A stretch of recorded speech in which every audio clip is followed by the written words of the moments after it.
പ്രിയ വിദ്യാർത്ഥികളെ, NAOS sociology chapter 2 ആണ് നമ്മൾ ഡിസ്കസ് ചെയ്യുന്നത് ഇന്നത്തെ ക്ലാസ്സിൽ. ചാപ്റ്ററിൻ്റെ പേര് emergence and development of sociology എന്നാണ്. ഈ ചാപ്റ്റർ എങ്ങനെ സിമ്പിളായിട്ട് നമുക്ക് അനലൈസ് ചെയ്യാം എന്നാണ് നമുക്ക് മനസ്സിലാക്കുന്നത്. വിദ്യാ ഗ്രൂപ്പിൻ്റെ ഈ സോഷ്യോളജി ക്ലാസ്സിലേക്ക് സ്വാഗതം. ഈ അധ്യായത്തിൽ പഠിക്കുന്നത് മറ്റൊന്നുമല്ല, സോഷ്യോളജി എന്താണ് എന്നതാണ്. Sociology is the study of the society. സമൂഹത്തെക്കുറിച്ചുള്ള പഠനമാണ് സമൂഹശാസ്ത്രം അഥവാ sociology. It looks at how people interact with each other. ആളുകൾ എങ്ങനെയാണ് പരസ്പരം ഇടപഴകുന്നത്, സമ്പർക്കപ്പെടുന്നത്, പരസ്പരം പല കാര്യങ്ങൾക്ക് വ്യക്തികൾക്ക് മറ്റു വ്യക്തികളുമായിട്ട് ഇടപഴകേണ്ട ആവശ്യമുണ്ട്, ഇൻറ്ററാക്ട് ചെയ്യേണ്ട ആവശ്യമുണ്ട്. Sociology also studies social institutions. ഇനി ആളുകൾ തമ്മിലുള്ള സോഷ്യൽ ഇൻട്രാക്ഷൻ മാത്രമാണോ പഠിക്കുന്നത്? അല്ല, സോഷ്യോളജിയിൽ സോഷ്യൽ ഇൻസ്റ്റിറ്റ്യൂഷനുകളെ കുറിച്ച് പഠിക്കുന്നുണ്ട്, സാമൂഹ്യ സ്ഥാപനങ്ങളെ കുറിച്ച് പഠിക്കുന്നുണ്ട്. മതം ഒരു സാമൂഹ്യ സ്ഥാപനമാണ്, റിലീജിയൻ. അതുപോലെ തന്നെ ഗവൺമെൻറ്, അതുപോലെ തന്നെ മാരേജ്, വിവാഹം, ഇങ്ങനെ സമൂഹത്തിൽ ചില ക്രമങ്ങളും പതിവ് സമ്പ്രദായങ്ങളൊക്കെ നമ്മൾ ഉണ്ടാക്കി വെച്ചിട്ടുണ്ട്. ഇതൊക്കെ സോഷ്യൽ ഇൻസ്റ്റിറ്റ്യൂഷനുകളാണ്. ഈ സമൂഹത്തിൻ്റെ സുസ്ഥിതിക്ക് ഇത്തരം സ്ഥാപനങ്ങൾ ആവശ്യമാണ്. അതുപോലെ തന്നെ social institutions include family, education and religion. Social institutions കുടുംബം, വിദ്യാഭ്യാസം, മതം എന്നിവയൊക്കെ സോഷ്യൽ ഇൻസ്റ്റിറ്റ്യൂഷനുകളാണ്. സമൂഹത്തിൻ്റെ പതിവ് ക്രമം താളം തെറ്റാതെ മുന്നോട്ട് കൊണ്ടുപോകുന്നതിന് ഈ സ്ഥാപനങ്ങൾ വളരെയധികം സഹായിക്കുന്നു. Sociology tries to understand social behaviour. സാമൂഹ്യ പെരുമാറ്റം മനസ്സിലാക്കാനാണ് സോഷ്യോളജി പലപ്പോഴും ശ്രമിക്കുന്നത്. It explains social problems and their causes. സാമൂഹ്യ പ്രശ്നങ്ങൾ എന്തുകൊണ്ടുണ്ടാകുന്നു? സമൂഹത്തിൽ പലതരം പ്രശ്നങ്ങളുണ്ട്. ദാരിദ്ര്യം, പോവർട്ടി, അതൊരു സാമൂഹ്യ പ്രശ്നമാണ്. എന്തുകൊണ്ടുണ്ടാകുന്നു, അതിൻ്റെ കാരണങ്ങൾ എന്താണ്, അതെങ്ങനെ പരിഹരിക്കാം, ഇതിനുള്ള വഴികൾ സോഷ്യോളജി തീർച്ചയായും പഠിക്കുന്നുണ്ട്. സോഷ്യൽ പ്രോബ്ലംസും അതിൻ്റെ കോസസും. Sociology emerged as a separate subject in the 19th century. 19ാം നൂറ്റാണ്ടിലാണ് ഈ സോഷ്യോളജി, സമൂഹശാസ്ത്രം എന്നത് സ്വതന്ത്ര വിഷയമായി ഒരു ഇൻഡിപെൻഡൻറ്റ് സബ്ജക്റ്റായിട്ട്, സെപ്പറേറ്റ് സബ്ജക്റ്റായിട്ട് മാറി വന്നത്. അധികം നാളായിട്ടില്ല. അതുകൊണ്ട് സോഷ്യൽ സയൻസിൻ്റെ ഫാമിലിയിൽ ഏറ്റവും ഒരു ന്യൂ ബോൺ ചൈൽഡാണ് സോഷ്യോളജി എന്ന് പറയാം.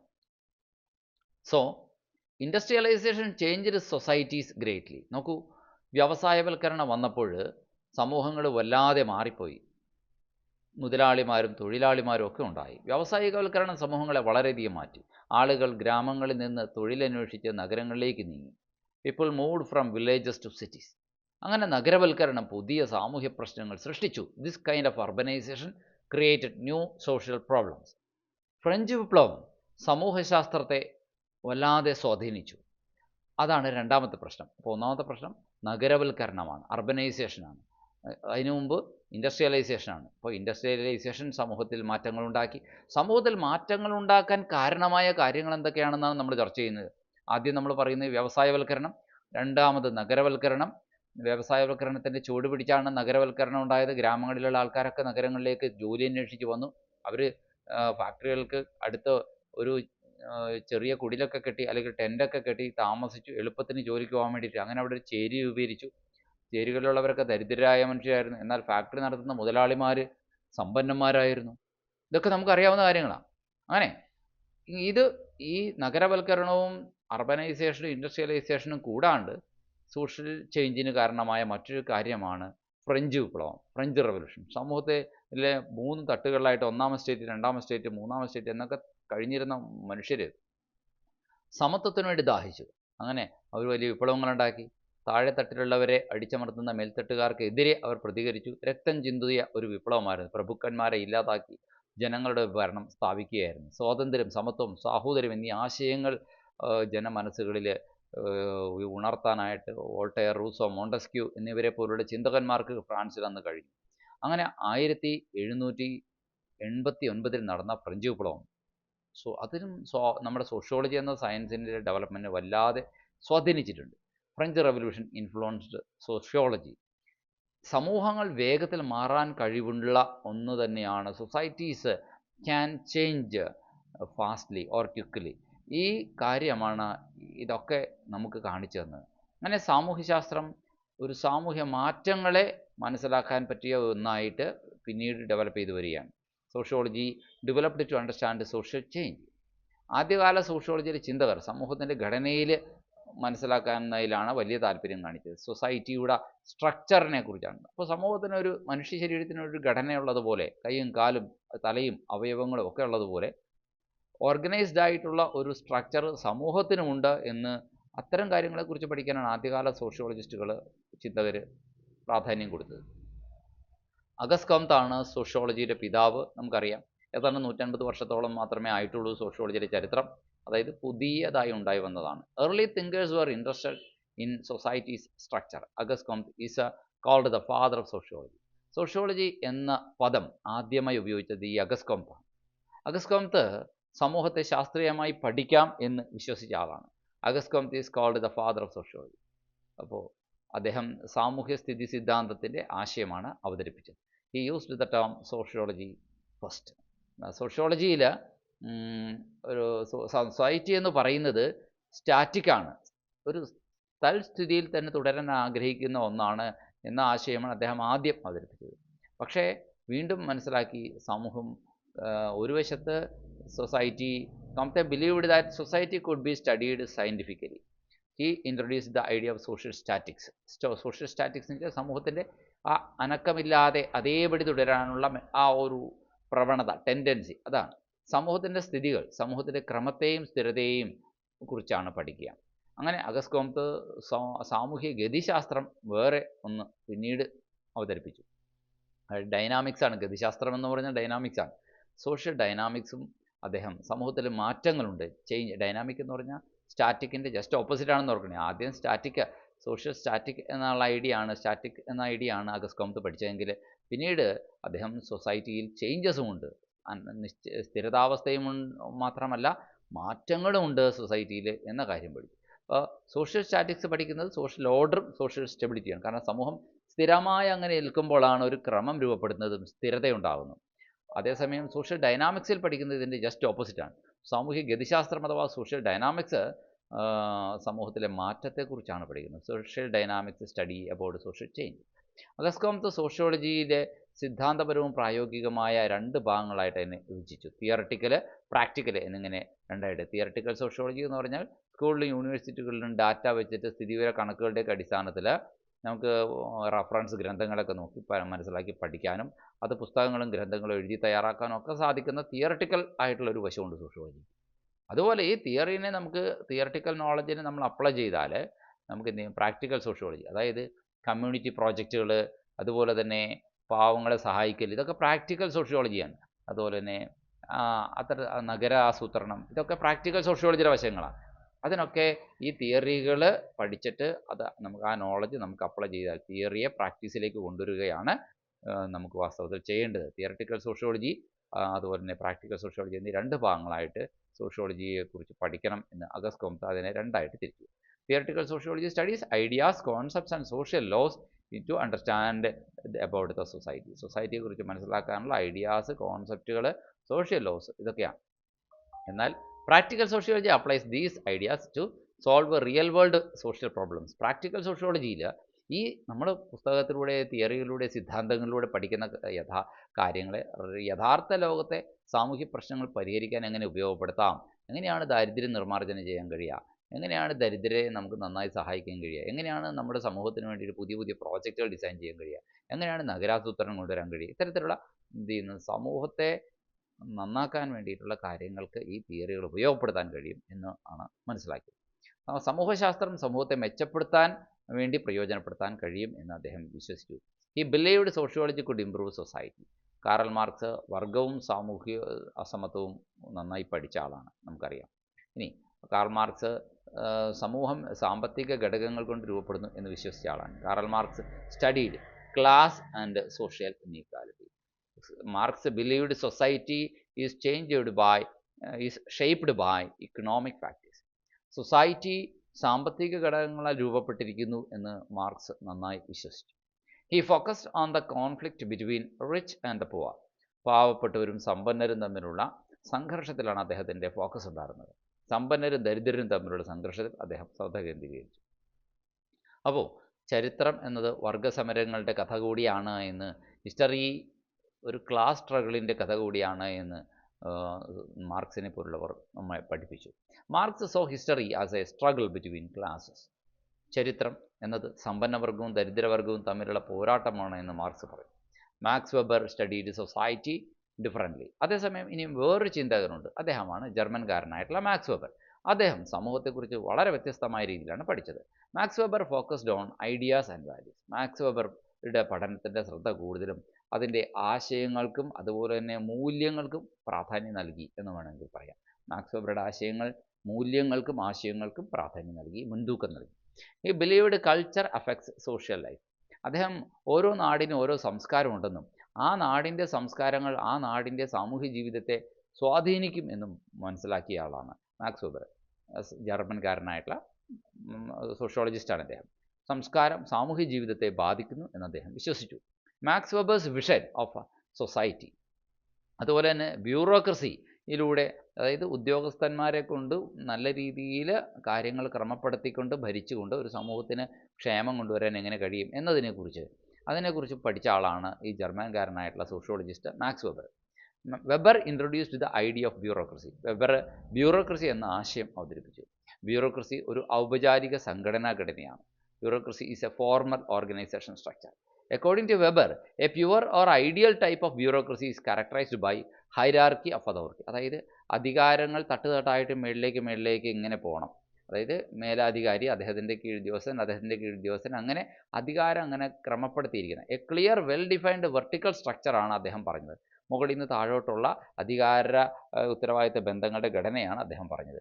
Where every official is accountable to a higher authority. അങ്ങനെ വരുമ്പോൾ ഓരോ ഉദ്യോഗസ്ഥനും അദ്ദേഹത്തിന് മുകളിലുള്ള ഒരു ഹയർ അതോറിറ്റിയോട് അക്കൗണ്ടബിൾ ആയിരിക്കും എന്നതാണ് അതിനകത്ത് പറയുന്നത്. ഫോർമൽ റൂൾസും റെഗുലേഷൻസും ഒക്കെ അദ്ദേഹം ബ്യൂറോക്രസിയിൽ, ആ ഉദ്യോഗസ്ഥ വൃന്ദത്തിൻ്റെ ആ ഒരു ഘടനയിൽ ഔപചാരിക നിയമങ്ങളും നിയന്ത്രണങ്ങളൊക്കെ വേണം എന്നും അദ്ദേഹം പറഞ്ഞു. Operations are governed by consistent system of rules ensuring uniformity and impersonality. ഇനി ഡിവിഷൻ ഓഫ് ലേബർ സ്പെഷ്യലൈസേഷൻ അല്ലേ, എന്താണ് ഡിവിഷൻ ഓഫ് ലേബർ? അതായത് തൊഴിലിൻ്റെ വിഭജനം, അതുപോലെ തന്നെ സ്പെഷ്യലൈസേഷൻ. അതായത് tasks are broken down into specialised roles based on expertise which improve efficiency. മനുഷ്യരുടെ ജോലികൾ പല സ്പെഷ്യലൈസ്ഡ് ആയിട്ടുള്ള റോളുകളായിട്ട് അവരുടെ വൈദഗ്ധ്യം കൂടുതലുള്ളവർക്ക് ആ മേഖലയിൽ അവർ ജോലി എടുക്കട്ടെ. മറ്റു മേഖലകളിൽ അധ്യാപനത്തിൽ വൈദഗ്ധ്യമുള്ളവർ ആ മേഖലയിൽ ജോലി എടുക്കട്ടെ. ഫാക്ടറി ജോലിയിൽ എക്സ്പെർട്ടൈസ് ഉള്ളവർ ആ ജോലിയിൽ, അങ്ങനെ ഭരണത്തിൽ എക്സ്പെർട്ടൈസ് ഉള്ളവർ ആ മേഖലയിൽ തിരിക്കുക. അങ്ങനെ ഓരോരുത്തരും അവരവരുടെ സ്പെഷ്യലൈസേഷൻ്റെ ഫീൽഡ് ഏതാണോ അതിനനുസരിച്ച് അവരുടെ ടാസ്കിനെ ഡിവൈഡ് ചെയ്ത് കൊടുക്കണം. അതാണ് ഡിവിഷൻ ഓഫ് ലേബർ എന്ന് പറയുന്നത്. തീർച്ചയായിട്ടും അങ്ങനെ വരുമ്പോൾ ഒരാൾ ഒരു കാര്യം തന്നെ സ്ഥിരമായി ചെയ്യാനിടയായാൽ അയാൾക്ക് അതിലെ എഫിഷ്യൻസി കൂടും. It improves efficiency. ഇനി അടുത്തത് ഇമ്പേഴ്സണാലിറ്റിയാണ്. എന്താണ് ഇമ്പേഴ്സണാലിറ്റി? Rules are applied universally and without personal favouritism. അങ്ങനെ ഈ ബ്യൂറോക്രസിയിൽ ഉദ്യോഗസ്ഥന്മാരുടെ ഭരണം കൊണ്ട് കാര്യങ്ങൾ സമൂഹത്തിൻ്റെ ക്രമമായി നടത്താൻ ശ്രമിക്കുമ്പോൾ നിയമങ്ങൾ വേണം. ആ നിയമങ്ങൾ എല്ലാവർക്കും ഒരുപോലെ നടപ്പിലാക്കണം, വ്യത്യാസമില്ലാതെ നടപ്പിലാക്കണം. അതാണ് യൂണിവേഴ്സലായിട്ട്. ഒരാൾക്ക് പക്ഷപാതപരമായിട്ട് ഒരാൾക്ക് അനുകൂലമായിട്ട് അങ്ങനെയൊന്നും നിയമങ്ങൾ നടപ്പിലാക്കിയാൽ ശരിയാവില്ല എന്ന് മാക്സ് വെബർ ചിന്തിച്ചു. അതാണ് അദ്ദേഹത്തിൻ്റെ ബ്യൂറോക്രസി എന്ന ആശയം. Officials conduct their duties in an unbiased emotionally detached manner. ഉദ്യോഗസ്ഥന്മാർ അവരുടെ കടമകൾ ചെയ്യേണ്ടത് പക്ഷപാതമില്ലാതെ, വൈകാരികമായ അറ്റാച്ച്മെൻ്റ് ഇല്ലാതെ, നിർമ്മമമായിട്ട് എനിക്കിഷ്ടമുള്ള ആൾക്ക് ഞാൻ കൂടുതൽ ഫേവർ ചെയ്യും എന്ന രീതിയിൽ ചെയ്യാതെ എല്ലാവരോടും ഒരേപോലെ പെരുമാറുക. അതാണ് ഇംപേഴ്സണാലിറ്റി എന്ന് പറയുന്നത്. അതുപോലെ തന്നെ career oriented. Employment is based on technical qualifications and officials are salaried. ഉദ്യോഗസ്ഥന്മാർക്ക് സാലറി കൊടുക്കണം. ജോലി കൊടുക്കുന്നത് അവരവരുടെ സാങ്കേതികമായിട്ട് അവരുടെ വിദ്യാഭ്യാസ ക്വാളിഫിക്കേഷൻ എന്താണെന്നുള്ളത് നോക്കിയിട്ടാണ്. Career focused professionals protect from arbitrary dismissal. അങ്ങനെ കരിയർ ഫോക്കസ് ആയിട്ടുള്ള ആ പ്രൊഫഷണൽസിനെ അവരെ ഏകപക്ഷീയമായിട്ട് പിരിച്ചുവിടാനൊന്നും പാടില്ല എന്നൊക്കെ ഈ മാക്സ് വെബറുടെ ഈ ബ്യൂറോക്രസി തിയറി അനുസരിച്ച് അദ്ദേഹം പറയുന്നു. അതുപോലെ തന്നെ റിട്ടൺ ഡോക്യുമെൻറ്റേഷൻ വേണം. അതായത് നമ്മുടെ ഈ ബ്യൂറോക്രസിയിൽ എന്ത് ഉദ്യോഗസ്ഥന്മാർ എന്തൊക്കെ കാര്യങ്ങൾ ഭരണപരമായ കാര്യങ്ങൾ ചെയ്താലും അതിനൊക്കെ ഒരു രേഖയുണ്ടാവണം. All administrative acts, decisions and rules are recorded in writing forming the formal organisation memory. അപ്പോൾ ആ സംഘടനാ ഘടനയ്ക്ക് ഒരു ഔപചാരിക ഓർമ്മശക്തി ഉണ്ടാകും. കാരണം പല ആൾക്കാർ റിട്ടയറായി പോവും, അല്ലെങ്കിൽ ആദ്യത്തെ ആൾക്കാർക്ക് മരിച്ചു പോവും, എന്നാൽ പോലും എല്ലാത്തിനും റെക്കോർഡ് ഉണ്ടായിരിക്കും. അതുകൊണ്ട് അങ്ങനെ ആ രീതിയിൽ ഒരു ബ്യൂറോക്രസി ഡെവലപ്പ് ചെയ്തെടുക്കണം എന്നാണ് മാക്സ് വെബറിനെ പോലുള്ള ആൾക്കാർ പറഞ്ഞത്. ഇനി എമൽ ദർഖീമാണ് വേറൊരാൾ. അദ്ദേഹവും സാമൂഹ്യ വസ്തുതകളെക്കുറിച്ച് പഠിച്ച മറ്റൊരു സോഷ്യോളജിസ്റ്റാണ് Emil ദർഖീം. Emil ദർഖീം studied social fact. സാമൂഹ്യ വസ്തുതകൾ വ്യക്തിക്ക് പുറത്തുള്ള മൂല്യങ്ങൾ, നിബന്ധനകൾ, നിയമങ്ങൾ എന്നിവയാണ് കേട്ടോ. അതായത് സോഷ്യൽ ഫാക്റ്റ് എന്ന് പറഞ്ഞാൽ എന്താണെന്ന് നിങ്ങൾക്ക് അല്ലേ, സോഷ്യൽ ഫാക്റ്റിനെ കുറിച്ച് പഠിച്ച ആളാരാണെന്ന് ചോദിച്ചാൽ എന്തുത്തരം പറയും? അത് എമൽ ദർഖീമാണ്. അപ്പോൾ എന്താണ് സോഷ്യൽ ഫാക്റ്റ്? സോഷ്യൽ ഫാക്റ്റ് എന്ന് പറയുന്നത് വേറെ ഒന്നുമല്ല, values, norms and rules outside the individual. ഒരു വ്യക്തിയുടെ ഉള്ളിലല്ല അത് സോഷ്യൽ. അത് സമൂഹത്തിൽ ചില ആചാരങ്ങൾ, പതിവ് രീതികൾ, പതിവ് സമ്പ്രദായങ്ങൾ, അലിഖിത നിയമങ്ങളൊക്കെ ഉണ്ടാവും. പക്ഷേ അതൊക്കെ വ്യക്തിയെ സ്വാധീനിക്കും. അതാണ് സോഷ്യൽ ഫാക്ട്സ് എന്ന് പറയുന്നത്. So social facts are societal values, norms and rules that exist outside the individual and influence the behavior. വ്യക്തിയുടെ പുറമേ ആണെങ്കിൽ പോലും അത് വ്യക്തിയുടെ പെരുമാറ്റത്തെ ഇൻഫ്ലുവൻസ് ചെയ്യുന്നതാണ് social factor. Rules, norms, values എന്നിവ വ്യക്തിക്ക് പുറമെയാണ്, പക്ഷേ ആ കാര്യങ്ങളൊക്കെ ഈ റൂൾസും നോംസും വാല്യൂസും എന്ന് പറയുന്ന സോഷ്യൽ ഫാക്ടർ ആ വ്യക്തിയെ സ്വാധീനിക്കും. എക്സാമ്പിൾ, സ്കൂൾ അറ്റൻഡൻസിൻ്റെ റൂളുകളുണ്ട് അല്ലേ, അതുപോലെ തന്നെ they shape the behaviour and maintain. അതുപോലെ തന്നെ സ്കൂളിൽ മുടങ്ങാതെ പോകണം അല്ലേ, ഓരോ പീരീഡും ഓരോരോ സബ്ജക്റ്റുകളായിരിക്കും പഠിക്കുക. ഇതൊക്കെ പുറമെ അതിനനുസരിച്ച് ആ സ്കൂളിലെ വിദ്യാർത്ഥി പെരുമാറണം. അവധി ഇല്ലാത്ത ദിവസങ്ങളിലൊക്കെ കൃത്യമായി പോകണം, അവിടുത്തെ സമയനിഷ്ഠ പാലിക്കണം, അവിടുത്തെ ടൈം ടേബിൾ ഫോളോ ചെയ്യണം. ഇതൊരു എന്താണ് അവിടുത്തെ ഒരു ഈ യാഥാർത്ഥ്യമാണ്, സോഷ്യൽ ഫാക്റ്റാണ്. ഇനി ദർഖീം ഒരു കാര്യം മനസ്സിലാക്കി, സമൂഹം എങ്ങനെയാണ് ഒരു ഒട്ടിച്ചേർന്ന ഒന്നായി ഒരൊറ്റക്കെട്ടായി നിലനിൽക്കുന്നതെന്ന് ദർഖീം പഠിച്ചു. Durkheim studied how society stays together. സമൂഹത്തെ മനസ്സിലാക്കാൻ അദ്ദേഹം ആത്മഹത്യ എന്ന ആശയത്തെക്കുറിച്ച്, സമൂഹത്തിൽ പല ആളുകൾ ആത്മഹത്യ ചെയ്യുന്നുണ്ട്, എന്താണ് ആത്മഹത്യ, എന്തുകൊണ്ട് മനുഷ്യർ ആത്മഹത്യ ചെയ്യുന്നു, ഇതിനെക്കുറിച്ചൊക്കെ ഡീറ്റെയിൽ ആയിട്ട് പഠിച്ച ആളാണ് എമൽ ദർഖീം എന്ന് പറയുന്ന സോഷ്യോളജിസ്റ്റ്. ഈ studied suicide to understand about society. സാമൂഹ്യശാസ്ത്രം സാമൂഹ്യ ഐക്യം, ഏകീകരണം എന്നിവയെ പരിശോധിക്കുന്നുണ്ട്. Sociology looks at social cohesion and integration. Social കൊഹഷനും സോഷ്യൽ ഇൻ്റഗ്രേഷനും എന്താണ്? കൊഹഷൻ എന്ന് പറഞ്ഞാൽ ഒന്നായി ഒട്ടിച്ചേർത്ത് നിൽക്കൽ തന്നെയാണ്. ഇൻ്റഗ്രേഷൻ എന്ന് പറഞ്ഞാൽ കൂട്ടിച്ചേർത്ത് നിർത്തലാണ്. രണ്ടും ഏകദേശം ഒരേ അർത്ഥമാണ്. ആദ്യ സമൂഹശാസ്ത്രം സാമൂഹ്യ പ്രശ്നങ്ങൾ പരിഹരിക്കാൻ വേണ്ടിയിട്ടാണ് നമ്മൾ തുടക്കത്തിൽ സമൂഹത്തിൽ സോഷ്യൽ പ്രോബ്ലംസ് സോൾവ് ചെയ്യാൻ വേണ്ടിയിട്ടായിരുന്നു ആദ്യകാലത്ത് സോഷ്യോളജി ലക്ഷ്യമിട്ടിരുന്നത്. Early sociology aimed to solve social problems. എന്നാൽ എൻലൈറ്റൻമെൻറ്റ് കാലഘട്ടം സോഷ്യോളജിയുടെ ഡെവലപ്മെൻറ്റിനെ വല്ലാതെ സ്വാധീനിച്ചിട്ടുണ്ട്. എൻലൈറ്റ്മെൻറ്റ് ചിന്തകർ കാരണം ശാസ്ത്രത്തിൽ വലിയ വിശ്വാസമർപ്പിച്ചവരാണ്. അതായത് യുക്തിപരമായ ചിന്ത, അതായത് കാര്യകാരണ ബന്ധത്തോടുകൂടി വേണം സയൻസ് ഓരോ കാര്യങ്ങൾ ചിന്തിക്കാൻ. അപ്പോൾ സോഷ്യോളജി ഒരു സയൻസ് ആവണമെങ്കിൽ തീർച്ചയായിട്ടും കാര്യകാരണ ബന്ധത്തോടുകൂടി റാഷണലായിട്ട് റീസൺ കൊണ്ട് ഗൈഡ് ചെയ്യപ്പെടുന്നതായിരിക്കണം സോഷ്യോളജിയിലെയും ചിന്തകളെന്ന് മനസ്സിലായി. So enlightenment thinkers believed in reason and science. അവർ സമൂഹം ലളിതമായ രീതിയിൽ സമൂഹത്തെക്കുറിച്ച് പഠിക്കാൻ ആഗ്രഹിച്ചവരാണ് enlightenment thinkers. They wanted to study sociology logically but in a simple manner. സാമൂഹ്യശാസ്ത്രം, ചരിത്രം, സാമ്പത്തിക ശാസ്ത്രം, രാഷ്ട്രീയം എന്നിവയൊക്കെ സമൂഹത്തിൽ ഉള്ള പഠനത്തിൽ, സമൂഹത്തെക്കുറിച്ചുള്ള പഠനത്തിൽ കൂട്ടിച്ചേർത്ത് ചിന്തിക്കേണ്ടതാണെന്ന് മനസ്സിലാക്കി. ഇത് മനഃശാസ്ത്രവും ആന്ത്രപ്പോളജി പോലുള്ള സാമൂഹ്യശാസ്ത്രവും ഒക്കെ ചേർന്നതാണ് സോഷ്യോളജി എന്നും മനസ്സിലായി. അതായത് sociology combines history, economics and politics. It is a social science like psychology and anthropology. സമൂഹശാസ്ത്രം മനുഷ്യ ഗ്രൂപ്പുകളും സമൂഹങ്ങളും എങ്ങനെയാണ് പെരുമാറുന്നത്, സമ്പർക്കപ്പെടുന്നത് എന്നിവയെക്കുറിച്ച് പഠിക്കുന്നു. Sociology studies about human groups and communities. ഇത് സാമൂഹ്യ ബന്ധങ്ങളെയും നെറ്റ്വർക്കുകളെയും പരിശോധിക്കുന്നു. സാമൂഹ്യശാസ്ത്രം സിദ്ധാന്തപരവും പ്രായോഗികവുമാണ്. അപ്പോൾ നമ്മൾ പറഞ്ഞത് എന്താണ്? Sociology looks at social relationships and social networks. Social റിലേഷൻഷിപ്പിനെയും സോഷ്യൽ നെറ്റ്വർക്കിനെയും നോക്കി കാണുന്നു. Sociology is both theoretical and applied. സൈദ്ധാന്തപരമായ സാമൂഹ്യശാസ്ത്രം ആശയങ്ങളും മോഡലുകളുമാണ് ഡെവലപ്പ് ചെയ്യുന്നത്. പ്രായോഗിക സാമൂഹ്യശാസ്ത്രവുമുണ്ട്, അത് സോഷ്യൽ പ്രോബ്ലംസ് സോൾവ് ചെയ്യാനായിട്ട് ഉപയോഗിക്കുന്നു. Theoretical sociology develops ideas and models. At the same time applied sociology അഥവാ പ്രായോഗിക sociology solves social issues practically. Auguste Comte ശാസ്ത്രങ്ങളുടെ ക്രമഘടന നിർദ്ദേശിച്ച വ്യക്തിയാണ് എന്ന് നമുക്കൊക്കെ അറിയാം. Okay, Comte suggested a hierarchy of sciences. ഓരോ സയൻസിലും ഒരു മേൽ കീഴ് തട്ടുതട്ടായിട്ടുള്ള ബന്ധമുണ്ട്, ഏത് മുകളിൽ ഏത് താഴെ എന്നൊക്കെ. സാമൂഹ്യശാസ്ത്രം അങ്ങനെ ക്രമഘടന വെച്ച് നോക്കുമ്പോൾ ഏറ്റവും മുകളിലുണ്ടെന്നാണ് അഗസ്കോംത്തിൻ്റെ വാദം. Sociology was at the top of the hierarchy. അങ്ങനെ ഇത് എല്ലാ അറിവും ക്രമീകരിക്കാനായിട്ട് സോഷ്യോളജിക്ക് കഴിയും എന്ന് അദ്ദേഹം വിചാരിച്ചു. He thought it could organise all kind of knowledge.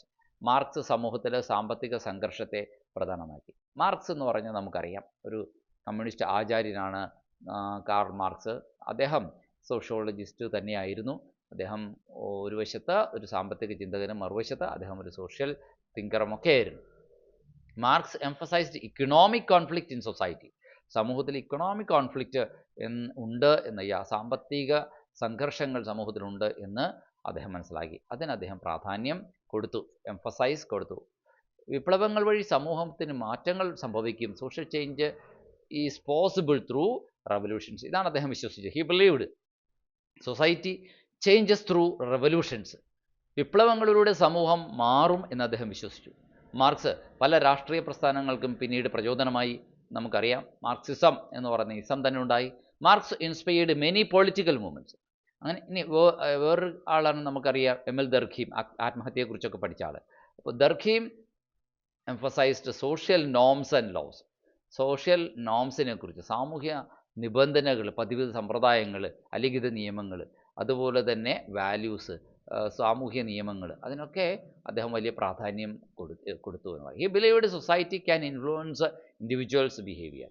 വ്യക്തിയുടെ പെരുമാറ്റത്തെ സമൂഹത്തിന് നന്നായി സ്വാധീനിക്കാൻ കഴിയും എന്ന് അദ്ദേഹം വിശ്വസിച്ചു. സമൂഹം വ്യക്തിയുടെ പെരുമാറ്റത്തെ ബാധിക്കും എന്ന് അദ്ദേഹം വിശ്വസിച്ചു. Weber studied authority and power. Weber അധികാരം, ശക്തി എന്നിവയെക്കുറിച്ച് പഠിച്ചു. He categorised authority as traditional, charismatic and legal.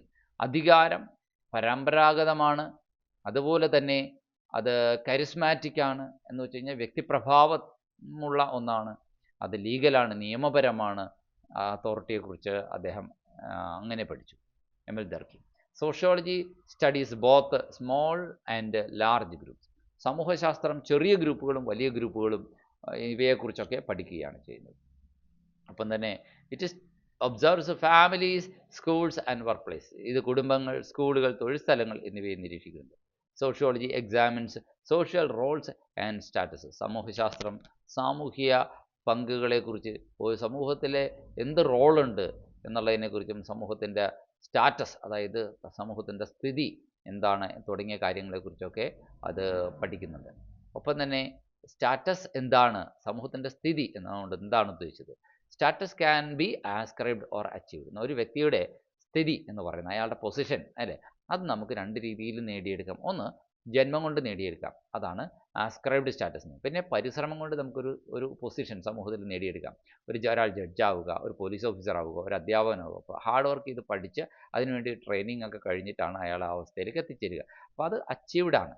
Achieved സ്റ്റാറ്റസും കൊണ്ട് ആസ്ക്രൈബ്ഡ് സ്റ്റാറ്റസും ഉണ്ട് എന്നർത്ഥം. അതായത് ചിലത് ജന്മം കൊണ്ട്, നമ്മൾ ആൺകുട്ടിയായി ജനിക്കുക എന്ന് പറഞ്ഞു കഴിഞ്ഞാൽ പ്രത്യേകിച്ച് ആ കുട്ടിയൊന്നും ചെയ്യുന്നില്ല, യാദൃശ്ചികമായി ജനിച്ചപ്പോൾ ആൺകുട്ടിയായി ജനിച്ചു. അത് അങ്ങനെ സമൂഹം അയാൾക്ക് ചാർത്തി കൊടുക്കുന്ന പദവിയാണ് ആസ്ക്രൈബ്ഡ് സ്റ്റാറ്റസ്, അല്ലെങ്കിൽ ആരോപിത പദവി. എന്നാൽ ഒരാൾ പരിശ്രമം കൊണ്ട് നേടിയെടുക്കുന്ന പദവിയെ അച്ചീവ്ഡ് സ്റ്റാറ്റസ്. അപ്പോൾ സമൂഹത്തിലെ ഒരാളുടെ സ്ഥിതി അല്ലെങ്കിൽ അയാളുടെ സ്ഥാനമെന്ന് പറയുന്നത് ഒരു വശത്ത് പരമ്പരാഗതമായി നേടിയതാവാം, അല്ലെങ്കിൽ പരിശ്രമം കൊണ്ട് നേടിയതാവാം. പരിശ്രമം കൊണ്ട് നേടിയതിനെ അച്ചീവ്ഡ് സ്റ്റാറ്റസ് എന്ന് പറയും. So roles are expected behaviours in society. ഒരു വ്യക്തിയിൽ, ഒരു സമൂഹത്തിൽ ഒരു വ്യക്തിയിൽ നിന്ന് നമ്മൾ പ്രതീക്ഷിക്കുന്ന കുറേ പ്രതീക്ഷിത പെരുമാറ്റങ്ങളാണ് അയാളുടെ റോളെന്ന് പറയുന്നത്. ഒരച്ഛൻ എന്ന് പറഞ്ഞു കഴിഞ്ഞാൽ അച്ഛൻ എന്തൊക്കെ ചെയ്യണം എന്ന് നമുക്കറിയാം, അദ്ദേഹത്തിൻ്റെ റോളാണ് അത് എന്ന് നമ്മൾ പ്രതീക്ഷിക്കുന്നു. അതുപോലെ തന്നെ സോഷ്യോളജി വേറെ ചില കാര്യങ്ങൾ പഠിക്കുന്നുണ്ട്. Studies social institutions in depth. സാമൂഹ്യ സ്ഥാപനങ്ങളെക്കുറിച്ച് ആഴത്തിൽ പഠിക്കുന്നു. സാമൂഹ്യശാസ്ത്രം സാമൂഹ്യ സ്ഥാപനങ്ങളെ ആഴത്തിൽ പഠിക്കുന്നു. Family is a primary social institution. കുടുംബം ഒരു പ്രധാന സാമൂഹ്യ സ്ഥാപനമാണ് എന്ന് നമുക്ക് പറയാം. Education prepares people for social roles. ആളുകളെ അവരവർ ജീവിക്കുന്ന സാമൂഹ്യ ഉത്തരവാദിത്തങ്ങൾ, പങ്കുകൾ ഏറ്റെടുത്ത് ചെയ്യുവാനായിട്ട്, നിർവഹിക്കാനായിട്ട് ആളുകളെ തയ്യാറാക്കുകയാണ് വിദ്യാഭ്യാസം വാസ്തവത്തിൽ ചെയ്യുന്നത്. വിദ്യാഭ്യാസം ആളുകളെ അവരവരുടെ ഭാഗധേയം നിർവഹിക്കാൻ സമൂഹത്തിൽ തയ്യാറാക്കുകയാണ് ചെയ്യുന്നത്. ഇനി റിലീജിയനോ, അതൊരു സോഷ്യൽ ഇൻസ്റ്റിറ്റ്യൂഷനാണ്. അപ്പോൾ മതം, അതുപോലെ തന്നെ കുടുംബം ഒക്കെ സോഷ്യൽ ഇൻസ്റ്റിറ്റ്യൂഷനുകളാണെന്ന് നമ്മൾ നേരത്തെ പറഞ്ഞു കഴിഞ്ഞാൽ, religion influences beliefs and values. പല വ്യക്തികളുടെയും വിശ്വാസങ്ങളെയും മൂല്യബോധത്തെയും ഒക്കെ സ്വാധീനിക്കുന്നത് മതം കൂടിയാണ്. അപ്പോൾ അത് നമ്മൾ അറിഞ്ഞിരിക്കുക. Religion shapes what people believe is right or wrong. ആളുകൾ വിശ്വസിക്കുന്നത് ശരിയോ തെറ്റോ എന്നത് റിലീജിയനാണ് ഷേപ്പ് ചെയ്യുന്നത്. It affects their values like honesty, kindness or respect for elders etcetera. അതായത് മുതിർന്നവരോടുള്ള ബഹുമാനം, സത്യസന്ധത, ഇങ്ങനെയുള്ള മൂല്യങ്ങൾ അത് റിലീജിയൻ നന്നായി അഫക്റ്റ് ചെയ്യുന്നുണ്ട്. ഇനി religious teachings and practices guide daily behaviour and decision making. നമ്മുടെ നിത്യജീവിത പെരുമാറ്റങ്ങൾ എങ്ങനെ വേണമെന്നുള്ളത് തീരുമാനിക്കുന്നതിൽ ആ റിലീജിയസ് ആയിട്ടുള്ള ടീച്ചിങ്സ് നമ്മളെ സഹായിക്കുന്നുണ്ട്. Example, in many religions helping the poor or being honest is considered as A moral duty. എല്ലാ മതങ്ങളിലും തന്നെ നോക്കുക, എന്താണ്, പാവങ്ങളെ സഹായിക്കുക എന്നത് ധാർമ്മിക ചുമതലയായിട്ട് പഠിപ്പിക്കുന്നുണ്ട്.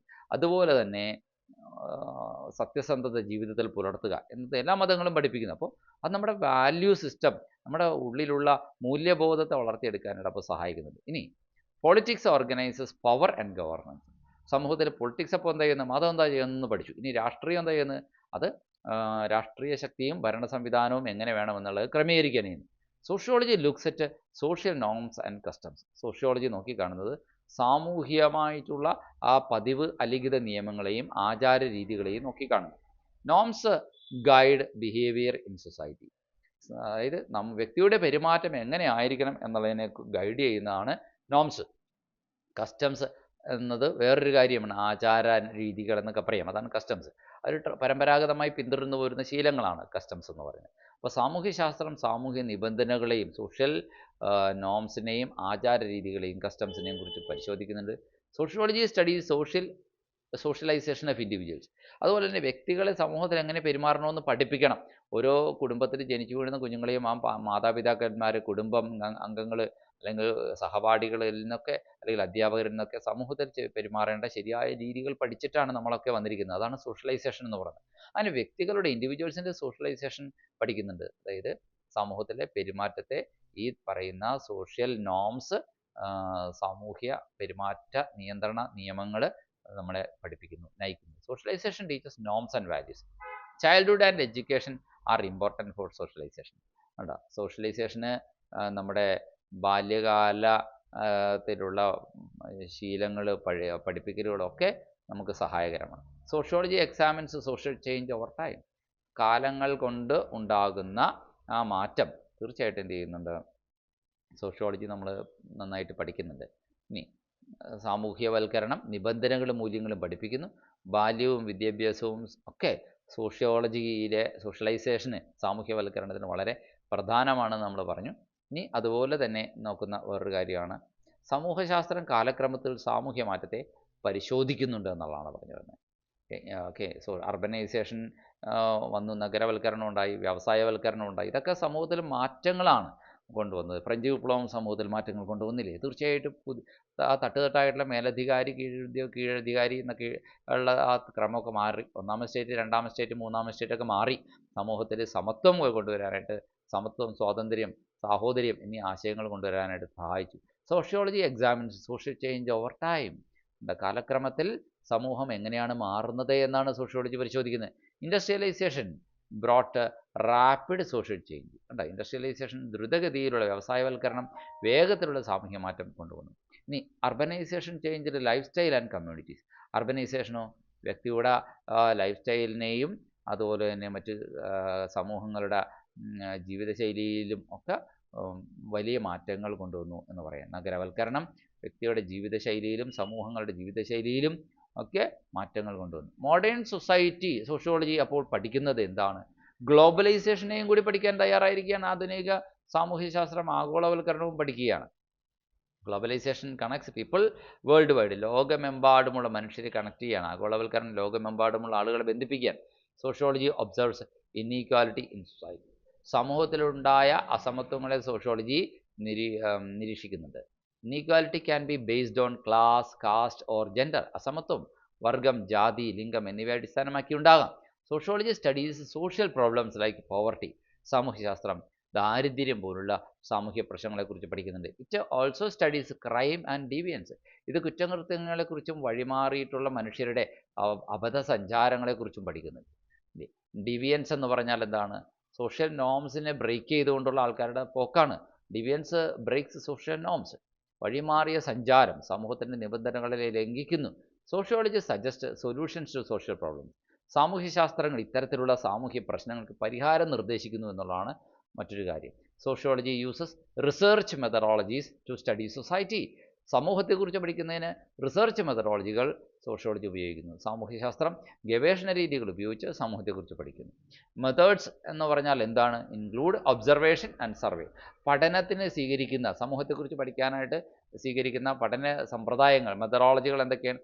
ഒബ്സർവേഷൻ മെത്തേഡ്, സർവേ മെത്തേഡ് തുടങ്ങിയവയൊക്കെ അതിനകത്ത് വിടുന്നുണ്ട്. നിരീക്ഷണം രീതി, സർവേ രീതി, ഇതൊക്കെ സോഷ്യോളജിയിലെ ഗവേഷണം നടത്താൻ, റിസർച്ച് നടത്താനുള്ള ഓരോരോ മെത്തേഡുകളാണ്.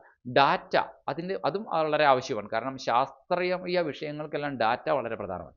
So data helps sociologist to understand social trends. Social trend മനസ്സിലാക്കാനായിട്ട് സോഷ്യോളജിസ്റ്റുകൾക്ക് ഡാറ്റ വളരെയധികം സഹായകരമാണ്. ഡാറ്റ സാമൂഹ്യശാസ്ത്രജ്ഞന്മാർക്ക് സാമൂഹ്യ പ്രവണതകൾ എന്തൊക്കെയാണെന്ന് മനസ്സിലാകാൻ സഹായിക്കുന്നു. Sociology helps in policy making. സാമൂഹ്യശാസ്ത്രം നയങ്ങളുടെ രൂപീകരണത്തിൽ, ഗവൺമെൻറ്റിൻ്റെ നയരൂപീകരണത്തിൽ വലിയ പങ്ക് വഹിക്കുന്ന ഒരു ശാസ്ത്രം കൂടിയാണെന്ന് ഓർക്കണം. അതുകൊണ്ട് നിസ്സാരമായ ഒന്നല്ല sociology. Governments use sociology to plan society. സമൂഹത്തെക്കുറിച്ച് പ്ലാൻ ചെയ്യാനായിട്ട് ഗവൺമെൻറ്റുകൾ, സർക്കാരുകൾ സാമൂഹ്യശാസ്ത്ര ചിന്തകളെ ഉപയോഗപ്പെടുത്താറുണ്ട് എന്നുള്ളത് വളരെ പ്രധാനപ്പെട്ട കാര്യമാണ്. Sociology encourages social awareness. സാമൂഹ്യശാസ്ത്രം ഒരു സമൂഹത്തെക്കുറിച്ചുള്ളൊരു അവബോധം നമ്മളിൽ എല്ലാവരിലും വളർത്തുന്നു. അതൊരു വലിയ കാര്യമാണ്. It teaches people about diversity and culture. ഇത് ആളുകളെ വൈവിധ്യത്തെക്കുറിച്ചും സംസ്കാരത്തെക്കുറിച്ചൊക്കെ പഠിപ്പിക്കുന്നു. സാമൂഹ്യശാസ്ത്രം സാമൂഹ്യ ഐക്യത്തെ പ്രോത്സാഹിപ്പിക്കുന്നു. Sociology promotes social cohesion. Cohesion എന്ന് പറഞ്ഞാൽ ഐക്യമാണ്, സമൂഹത്തിലെ ആളുകൾ തമ്മിലുള്ള ഒട്ടിച്ചേർന്ന് നിൽക്കൽ ബന്ധമാണ്. ഇത് മുൻവിധിയും വിവേചനവും കുറയ്ക്കുന്നു. It helps in reducing prejudice and discrimination. ഉണ്ടോ? മുൻവിധി എന്നതിനാണ് പ്രിജഡൈസ് എന്നൊക്കെ പറയുന്നത്. ഡിസ്ക്രിമിനേഷൻ, വിവേചനം. സാമൂഹ്യശാസ്ത്രം ദൈനംദിന ജീവിതത്തിൽ വളരെ പ്രധാനമാണ്. നമ്മുടെ ഡെയിലി ലൈഫിൽ വളരെ പ്രധാനമാണ്. Sociology is important in our daily life. ഇത് കുടുംബം, തൊഴിൽ, സമൂഹം എന്നിവയെക്കുറിച്ച് മനസ്സിലാക്കാൻ സോഷ്യോളജി സഹായിക്കുന്നു. ഫാമിലി, ഒക്കുപ്പേഷൻ, സൊസൈറ്റി, ഇതിനെക്കുറിച്ചൊക്കെ മനസ്സിലാക്കാൻ. Family, work and community. It helps to understand family, work and community. സമൂഹശാസ്ത്രം പരമ്പരാഗതവും ആധുനികവുമായ രണ്ട് തരം സമൂഹങ്ങളെക്കുറിച്ചും പഠിക്കുന്നുണ്ട്. ട്രഡീഷണൽ സൊസൈറ്റിയെക്കുറിച്ച് മാത്രമല്ല പഠിക്കുന്നത്. അതേസമയം sociology studies both traditional and modern societies. സമൂഹങ്ങൾ കാലക്രമത്തിൽ എങ്ങനെയാണ് മാറുന്നത് എന്ന് ഇത് വിശദീകരിക്കുന്നു. How societies change over time. It explains this phenomena. സമൂഹത്തിൽ എങ്ങനെയാണ് ഇത് മാറുന്നത് എന്ന് അത് it explains why societies change over time. സാമൂഹ്യശാസ്ത്രം സിദ്ധാന്തങ്ങളെ യഥാർത്ഥ ലോകത്തിലെ റിയൽ വേൾഡ് പ്രോബ്ലംസുമായിട്ട് കണക്ട് ചെയ്യാണ്. തിയറീസിനെ നമ്മൾ പഠിക്കുന്നത് സിദ്ധാന്തങ്ങളാണെങ്കിലും പക്ഷേ അതിന് റിയൽ വേൾഡ് പ്രോബ്ലംസുമായിട്ട്, പോവർട്ടി ഒരു റിയൽ വേൾഡ് പ്രോബ്ലമാണ്, ഇനീക്വാലിറ്റി ഒരു റിയൽ വേൾഡ് പ്രോബ്ലമാണ്, ജെൻഡർ ഡിസ്ക്രിമിനേഷൻ ഒരു റിയൽ വേൾഡ് പ്രോബ്ലമാണ്. അത്തരം കാര്യങ്ങളെക്കുറിച്ചൊക്കെ കണക്ട് ചെയ്യുന്ന ഈ തിയറികൾ സാമൂഹ്യശാസ്ത്രം മനസ്സിലാക്കിയാൽ നമുക്ക് നല്ലൊരു സമൂഹത്തെ സൃഷ്ടിക്കാൻ അത് സഹായിക്കും. Sociology, understanding sociology helps to create a better society. So building a better society, a detailed study about this subject is very important. Thank you. സോഷ്യോളജിയുടെ NAOS സോഷ്യോളജിയുടെ രണ്ടാമത്തെ ചാപ്റ്റർ ഇത്രയും കാര്യങ്ങളാണ് നമുക്ക് പഠിക്കുന്നത്. ഇത്രയും കാര്യങ്ങളെക്കുറിച്ചുള്ള ഡീറ്റെയിൽഡ് ആയിട്ടുള്ള ഒരു പഠനമാണ് നമ്മൾ നടത്തിയത്. ഇത് ആവർത്തിച്ച് കേൾക്കുക. നോട്ട്സ്, പ്രധാനപ്പെട്ട പോയിൻറ്റ്സിൻ്റെ നോട്ട്സ് എഴുതി തയ്യാറാക്കുക. അങ്ങനെ പഠനം വളരെ അനായാസമാക്കാൻ സാധിക്കും. Thank you.